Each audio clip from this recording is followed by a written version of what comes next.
I knew something was wrong with my father for months before the truth came out, but I never expected this. Dad's Alzheimer's had been stealing his memories piece by piece, turning the man who raised me into someone I barely recognized. But at a family dinner, surrounded by everyone I loved, his deteriorating mind forgot to keep the secret he'd been hiding for 12 years. He turned to my brother Marcus with a confused smile and asked, "Do you think I paid you enough back in high school to pick on your sister?" I always wondered if $100 a week was generous enough. The room went silent. My fork clattered onto my plate. And in that moment, I realized the worst 4 years of my life, the bullying that broke me, the cruelty that gave me anxiety I still carry at 26, had been a business transaction, orchestrated by my own father. 4 years of systematic torture, 4 years of being called worthless, of finding cruel notes in my locker, of being humiliated and broken down piece by piece. And my father had funded every moment of it, $100 a week, for 4 years. Over $20,000 to ensure I'd learn to be tougher.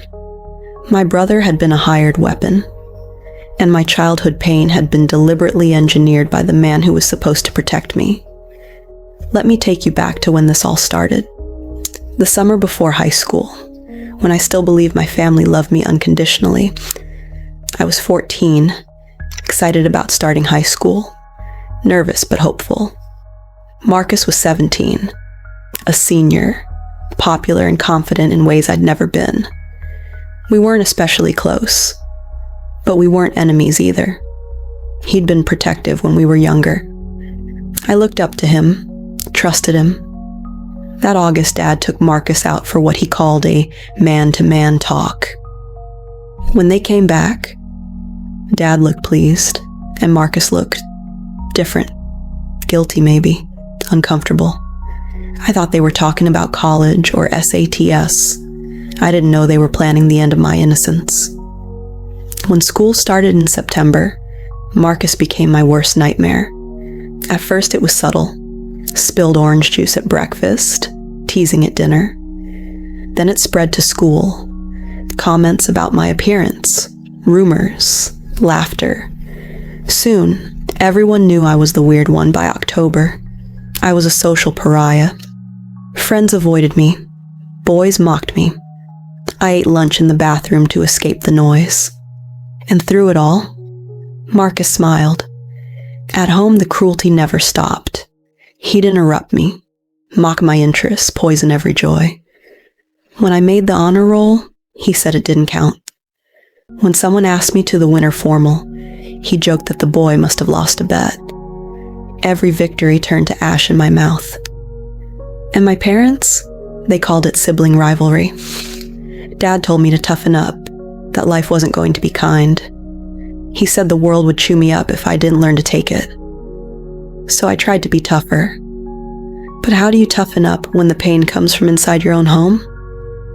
By sophomore year, I was breaking apart. Panic attacks, sleepless nights, self-harm I hid beneath long sleeves. I was disappearing, piece by piece. Marcus graduated that year. When he left, the bullying stopped, but the damage stayed. I spent the rest of high school like a ghost, anxious, invisible, surviving. In my 20s, Marcus and I started talking again. Polite conversations, weather, work, nothing real. I told myself to forgive, to move on. Maybe it was just teenage cruelty. Maybe I needed to let it go. I spent years in therapy trying to understand why it had cut so deep. Why betrayal from my brother hurt more than any stranger's words ever could. We talked about trust, safety, the pain of being hurt by those who were supposed to love you. And then, that dinner. Dad's mind, already slipping, finally loosened enough to reveal the truth. The words that shattered the fragile peace I'd built. He had paid my brother. He had paid Marcus to bully me. He had called it parenting. After dinner, I confronted Marcus in the driveway. He tried to leave, but I blocked him. He finally admitted it. About $20,000 over 4 years. $100 a week. When I asked how he could do that to his little sister, he said Dad convinced him it was for my own good, that it would make me stronger. But he'd seen me cry. He'd watched me fall apart. And he still took the money. He said he was manipulated too. But manipulation doesn't erase cruelty. I cut contact with him that night. My mother swore she didn't know. Maybe she didn't. But she was the one who called it sibling rivalry, who told me to get over it. Even if she didn't know about the money, she let the abuse happen.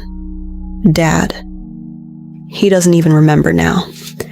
The same disease that made him confess also shields him from ever facing the truth.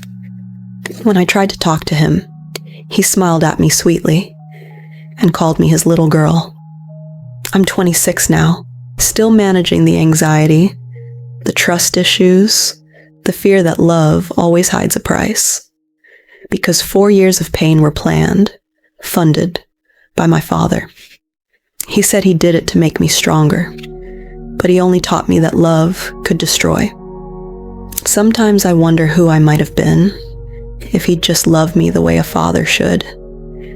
They say you can't choose your family, but what do you do when your family chooses to destroy you?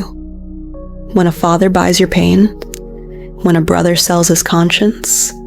When the people who should protect you are the ones who tear you apart? My father bought my trauma. My brother sold his soul, and I paid the price, in scars that never fade. If you love this story, don't forget to like, subscribe, for more powerful emotional stories that reveal the hidden truths families keep buried.